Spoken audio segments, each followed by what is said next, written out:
All right, so look, I wanted to give an esoteric perspective on the quantum phenomena of the decentralization of power within the black community. Basically, I'm talking about how we really don't have real leaders, like leaders how we used to have in the past. We don't really have a Malcolm X or a Martin Luther King right now that is a leader for the black community. Yet, we all still seem to be on the same page. We all still seem to be on the same type of program. And I think that this is absolutely a quantum phenomenon. See, I think in the past, as a black collective, we structured the black collective from a Newtonian model where there's hierarchies and binaries. And where did we learn that from? We learned that from America. We learned that from this system because of slavery, because of oppression, because our culture and languages were taken from us, because our old ways of understanding the world in a spiritual way were taken from us. The only structure we really could use was the Newtonian model with hierarchies and binaries. But I think now, as a collective, we are starting to recognize the quantum model. I don't want to say it's a new quantum model that we are shifting in, because in reality, it's the old quantum model that we came from, where we recognize the networks, we recognize the fields, we recognize the entanglements of energy and spirit. And I think because so many of our leaders have been unalived, it has forced us on a very subconscious level to re-strategize our own liberation. And I think on a deep subconscious level, we decided putting all of our eggs in one basket is not a good idea.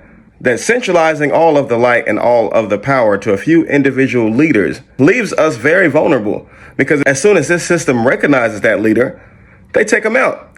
And then our movements are gone, our revolutions are done, and then we're right back at square one. So I think on a very subconscious level, we were forced to decentralize this power and recognize the quantum model that has always existed. Another way of saying that is, we know that we are connected mentally, spiritually.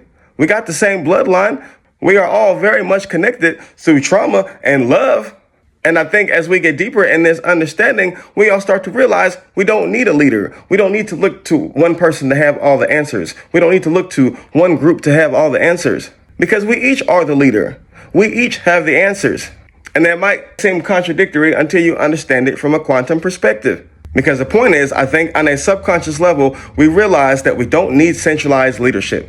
So now we have distributed intelligence. Now, as a collective, we no longer have this one fixed identity. We no longer all identify as the same thing. But now we have more of an adaptive superposition type of circumstance. We are existing as a lot of different things at the same time. We are moving away from being reactive and more into a precognitive, field responsive type of thinking. We don't need to wait for someone to tell us to do something. We can recognize the download. We can trust our intuition. We can break down the message, and then we understand what we're supposed to do. And that is quantum liberation. And that is why they can't stop the movement. Because I think the people who run this system do not have the capacity to understand the quantum network that exists. They don't understand how the subconscious realm works. Hell, they don't even believe that there are spiritual realms that exist in the first place. But we can see and recognize this spiritual realm just by the simple fact, if you really think about it, we really don't have any mainstream leaders in the black community. Yet a lot of us seem to be on the same page, seem to be at the same level of understanding. It's almost as if when one of us gets an understanding, we all get the understanding. When one of us evolves, the rest of us evolve. In this light, there's nothing that the system can do to stop the movement. Because even if they take out whoever they think is the leader, this is a quantum phenomenon. The all exist in the one. So anyways, that's just my rant. That's just my perspective on how the decentralization of power within the black community is a quantum phenomenon. It's not a new thing.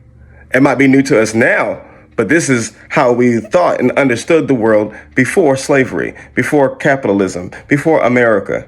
We understood the idea of existing in a quantum network that is entangled, where everything is connected. And this network, these series of entanglements, is what is going to keep this liberation moving and growing and expanding no matter what they do. This is quantum liberation.